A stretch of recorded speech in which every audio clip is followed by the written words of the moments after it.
E aí, pessoal, como é que tá?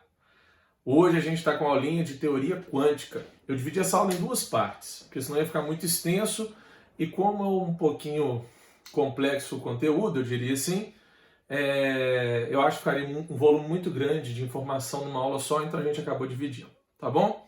Para a gente se localizar em apostila, livro, o que quer que você esteja usando para estudar, essa aula ela começa logo após o modelo atômico de Rutherford, depois dos seus experimentos de bombardeamento da folha de ouro, e a gente vai discutir alguns problemas do modelo atômico dele, e então a gente entra nos próximos modelos atômicos e discussões a respeito da estrutura atômica, e a gente vai acompanhando como está atrelado à evolução da ciência, tá bom?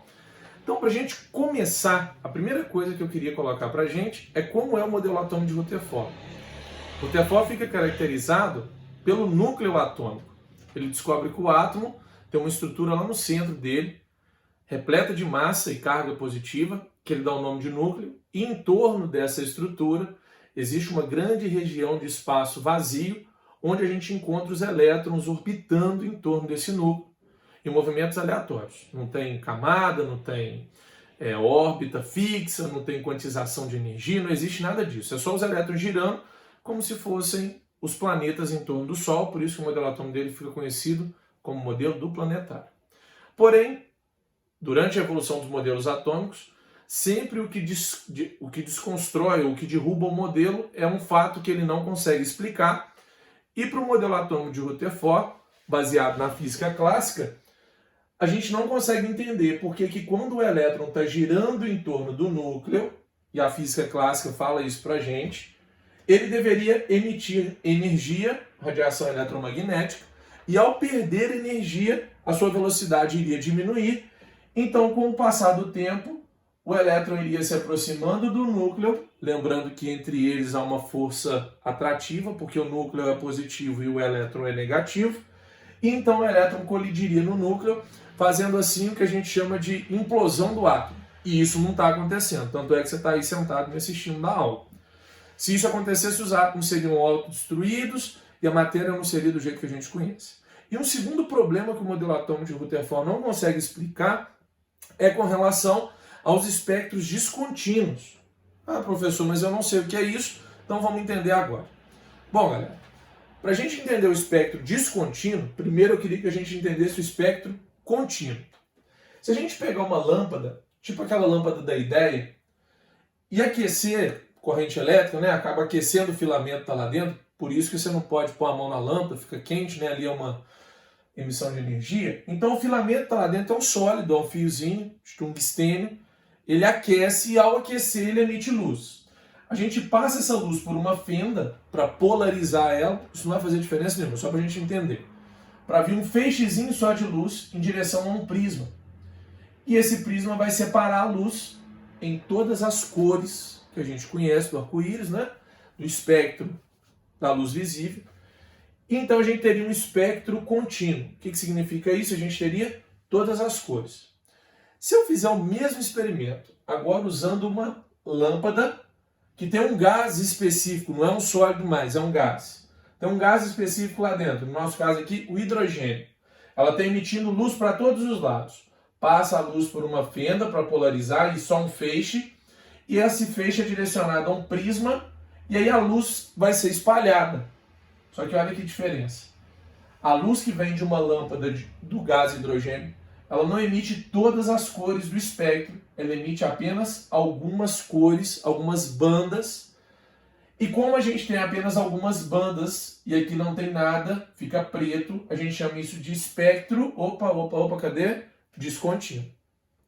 Então o espectro descontínuo é quando a luz emitida por um gás, que foi excitado com energia, ela não forma todas as cores do espectro visível, mas apenas algumas bandas. Como a gente pode ver aqui. O modelo atômico de Rutherford também não consegue explicar isso.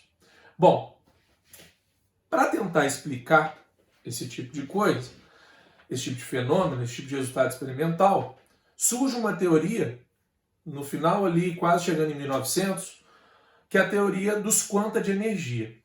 Que é isso? Quando a gente tem um corpo e a gente aquece ele, ele começa a emitir luz. Esse corpo, por exemplo, faça um experimento na sua casa, com muito cuidado, né? Enrola um prego num pano, deixa só a pontinha dele para fora e chega no fogão. Você vê que depois de um tempo que ele está na chama do fogão, a cabecinha do prego vai ficar incandescente, vai ficar alaranjado. Ou seja, aquele prego começou a emitir luz. Você esquentou ele começou a emitir luz. Isso é o que a gente chama de radiação de corpo negro. E tem um problema, porque a radiação que é emitida pelo corpo quando ele é aquecido depende da temperatura com que você aquece o corpo. Então, se eu aquecer um prego demais, ele vai emitir muita luz. Se eu aquecer ele pouco, ele emite pouca luz. A gente estava tentando entender e explicar esses resultados experimentais. Daí vai vir a base para surgir a teoria dos quanta de energia. Isso que eu acabei de falar pode ser visto no gráfico. Aqui a gente tem a intensidade da radiação emitida e aqui a gente tem o comprimento de onda da radiação que está sendo emitida pela barra de ferro que foi aquecida. Perceba, pessoal, que à medida que eu aumento a temperatura, aumenta-se a intensidade da radiação que está sendo emitida pelo corpo. E isso vai de encontro com o que a gente acabou de falar. A quantidade de energia emitida depende da temperatura que o corpo está sendo aquecido. E aí entra um segundo problema. Perceba que o pico ele vai ficando cada vez menor. Pico de quem?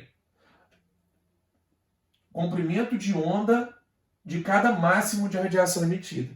Ou seja, a temperatura também está influenciando no comprimento de onda da radiação que o corpo está emitindo. E a gente sabe que o comprimento de onda está relacionado à cor. O que acontece? Por que a gente ficou encabulado com esse resultado experimental? Vou fazer uma analogia simples. Quando uma pessoa está subindo uma rampa, ela está tendo um aumento da sua energia potencial contínuo, de pouco a pouco. Afinal de contas, é um aumento crescente e sem degraus, vamos dizer assim, né? A gente tem sempre um aumento contínuo. Se isso fosse o que estivesse acontecendo com o corpo negro, a gente teria milhões de curvas, uma ligada na outra, e não tendo esse espaço entre elas. Esse espaço, ele se assemelha muito à analogia de uma pessoa subindo uma escada. Quando eu vou subindo uma escada, a minha energia potencial, ela aumenta de degrau em degrau, em quantidades fixas, com intervalos fixos.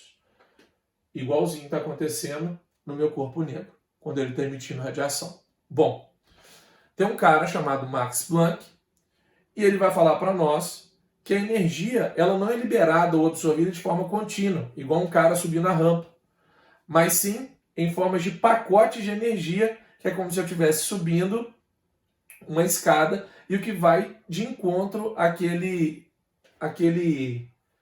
exemplo do gráfico, onde as energias vão aumentando de degrau em degrau, elas não aumentam de forma contínua.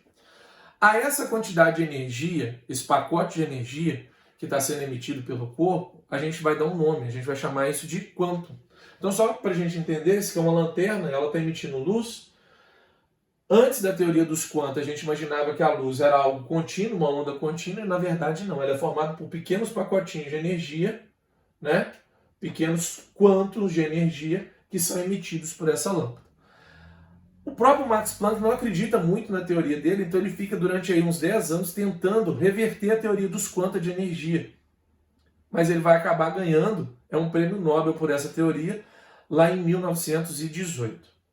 E um cara que vai ajudar ele a se convencer da teoria dele usa um experimento chamado efeito fotoelétrico. Foi desenvolvido por Philippe Lenard, onde ele fazia uma relação dentro dos experimentos entre a quantidade de energia de luz que estava sendo emitida com a energia de elétrons que estavam sendo cuspidos por uma placa metálica. Para a gente entender melhor isso, eu tenho uma lanterna, e essa lanterna tem uma intensidade de luz, e aqui é uma placa metálica. Toda vez que a luz bate sobre a placa metálica, voa um elétron. Philippe Lenard tentava entender como que a luz incedida sobre a placa metálica fazia os elétrons sair. Pensava-se que se eu tinha uma luz de alta intensidade, os elétrons deveriam voar em alta velocidade quando fossem arrancados da placa. Porém, veio um físico chamado Albert Einstein e fala que não, isso está errado.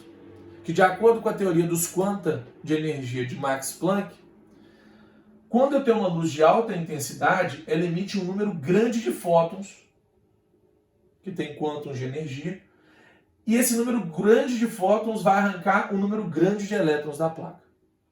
Se eu tiver uma luz de baixa energia, de baixa intensidade, perdão, ela está emitindo poucos fótons e esses poucos fótons vão arrancar poucos elétrons da placa metálica.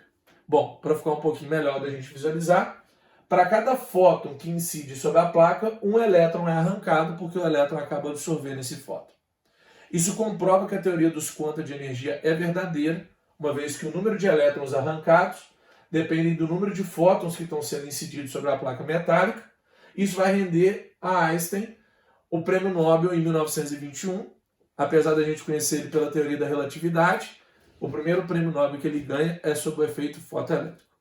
Bom, aí vem um cara, que é o alvo da nossa aula de hoje, chamado Niels Bohr, pega toda essa teoria quântica que estava sendo fervilhada no meio físico na Europa, no início dos anos 1900, e começa a aplicar isso ao modelo de Rutherford, para tentar corrigir os problemas que o modelo de Rutherford não conseguia explicar. Então ele usou os princípios da física quântica para poder explicar tudo aquilo que o modelo de Bohr não fazia. O modelo dele consegue explicar os espectros descontínuos, pelo menos para um elemento, a gente vai ver, e ele também tenta explicar por que o elétron não cai no núcleo do átomo, igual a gente viu. É a tentativa dele de formular uma estrutura atômica que também vai render um prêmio Nobel para ele em 1922. Por que eu estou chamando a atenção para essa questão dos prêmios Nobel? A evolução do átomo, nos anos finais dela, ela foi tão importante para a ciência que todos os caras que participaram disso praticamente ganharam prêmios Nobel. Então a gente valorizar um pouquinho essa parte da matéria, que geralmente a gente não dá muita atenção. Então, para tentar explicar a estrutura do átomo, Bohr gera uma série de postulados. O primeiro deles, os elétrons movem-se em órbitas circulares em torno do núcleo, sem ganhar ou perder energia. Logo, o elétron não perde energia, ele não cai no núcleo. Ele está tentando explicar o que o modelo de Rutherford não fazia. Segundo, apenas alguns valores de energia são permitidos. Pense numa escada, volte naquele exemplo da escada. Não tem como eu parar entre o degrau 1 e o degrau 2. Ou eu estou no degrau 1 ou eu estou no degrau 2 da escada. Não tem como eu estar no degrau 1,5. Apenas alguns valores de energia são permitidos para o elétron. Ou eu estou em um nível, ou eu estou em outro nível. Estou em uma órbita ou em outra. Não tem como eu girar em uma órbita intermediária entre os dois. Entre essas duas que eu acabei de falar. Quando um elétron passa de uma órbita para outra, ele absorve ou emite energia. A gente vai estudar isso daqui a pouquinho. Chama salto quântico. Importantíssimo, isso cai no Enem. E por fim, a energia absorvida e liberada pelo elétron, ao trocar de nível, trocar de órbita, é dada por uma equação. Variação da energia igual a constante de Planck vezes a frequência. A frequência está relacionada ao comprimento de onda, logo a gente pode associar isso às cores do espectro descontínuo. Para ficar um pouquinho melhor de ver, esse é o átomo de Bohr. A gente continua tendo o núcleo lá no centro, igualzinho o Rutherford fez, só que a eletrosfera agora ela é dividida em níveis de energia, que a gente chama de camadas, e os elétrons ficam orbitando em torno do núcleo sobre essas camadas. O que acontece? Quando um elétron sai de um nível menor de energia e vai para um nível maior, ele absorve energia. A gente fala que ele saiu do nível fundamental e foi para o nível ou estado excitado. Isso acontece com a absorção. Quando ele retorna para o nível anterior, ele não pode voltar com a energia que ele absorveu, ele vai liberar ela. Só que lembra, ΔE é igual a constante de Planck vezes a frequência. A variação da energia entre os níveis não é igual. Uma variação de energia pequena, média e grande. Isso vai gerar comprimentos de onda diferentes, o que dão para nós cores diferentes e acaba explicando o espectro descontínuo. Então, para cada salto que o elétron dá dentro da eletrosfera do átomo, ele acaba produzindo comprimentos de onda diferentes. E o que gera o espectro descontínuo que o modelo atômico de Rutherford não conseguiu explicar. Só para a gente ver, aqui eu teria a primeira órbita, o primeiro nível, o segundo nível, o terceiro nível, o quarto nível, o quinto nível, menor energia, maior energia. Quanto mais afastado do núcleo, a quantidade de energia aumenta. Então, o elétron, ao realizar saltos do nível 2 para o 3, ele absorve energia. Ao retornar, ele emite ondas, luz, com comprimento de onda de 657 nanômetros. Isso é só para entender, tá, gente? Tem que decorar isso não. Que corresponde ao vermelho. Então sairia uma luz vermelha lá no espectro descontínuo. Se ele fizer o salto do nível 2 para o nível 4, ele absorve. Ao retornar, ele emite energia no azul esverdeado, 486 nanômetros. E a mesma coisa se ele sair do nível 2 e vir para o 5, ao retornar ele emite comprimentos de onda que correspondem ao violeta. Conseguimos explicar o espectro descontínuo. Esse movimento do elétron, ir para o nível externo e voltar é o que a gente chama de salto quântico e é o que cai no Enem. Você tem um elétron no estado fundamental, numa órbita de menor energia, girando em torno do núcleo. Em um determinado momento, ele absorve um fóton. Olha o efeito fotoelétrico do Einstein. Um fóton é absorvido por esse elétron e ele vai para o estado excitado. Começa a girar agora no nível de maior energia. Quando ele decide retornar, sair do estado excitado e voltar para o estado fundamental, ele emite energia, porque ele não pode voltar muito energético. E essa energia é emitida na forma de luz. Ah, professor, isso aí não tem muita aplicação. Tem sim. Os fogos de artifício, as lâmpadas de neon, a havaiana que brilha no escuro, funciona à base de saltos quânticos. Todo elemento químico ele tem uma cor característica de espectro descontínuo. Uma cor não, um conjunto de cores. É a impressão digital desse elemento. Então, por exemplo, se eu quiser um fogo de artifício que tem a coloração azul esverdeado, eu uso cobre. Porque quando eu excitar os elétrons no momento da explosão, e eles forem para níveis excitados, ao retornar, eles vão emitir comprimentos de onda que correspondem ao verde azulado. Compreenderam como é que funciona? O havaiana que brilha no escuro. Se você tiver com ele no escuro, ele não está brilhando. Você precisa colocar ele à luz e depois voltar com ele para o escuro para ele brilhar. Olha a luz dá fótons para os elétrons da havaiana que vão para níveis excitados e ao retornarem emitem luz e a gente vê ele brilhando no escuro. Espero que tenha dado para entender alguma coisinha. Tem a parte 2 dessa aula para a gente poder aprofundar. Um grande abraço, muito obrigado.